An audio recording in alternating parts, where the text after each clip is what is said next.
Legal and medical ரெண்டு விஷயத்திலே வெல்பீயிங்கா இருக்கிறவன் மனித வடிவில் தெய்வமாக வாழ்ந்து விட்டு போகிறான். சட்டத்தின் முன்னால் குற்றவாளிகளாக இருக்காதீர்கள். உடல் உயிரியலுக்கு எந்த குற்றத்தையும் ஏற்படுத்தி விடாதீர்கள்.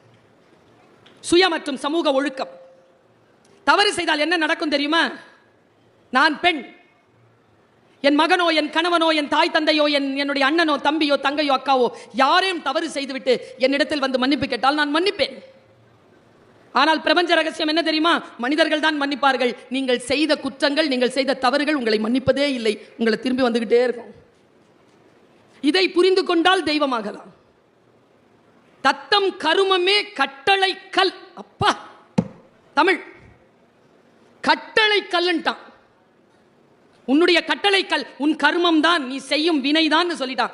எது செய்தாலும் அது உங்களுக்கு திரும்பி வரும். முதல் விதி. இரண்டாவது விதி, வாழ்வில் எதுவும் அதுவாகவே நடக்காது, நாம் தான் நடத்தி காட்ட வேண்டும்.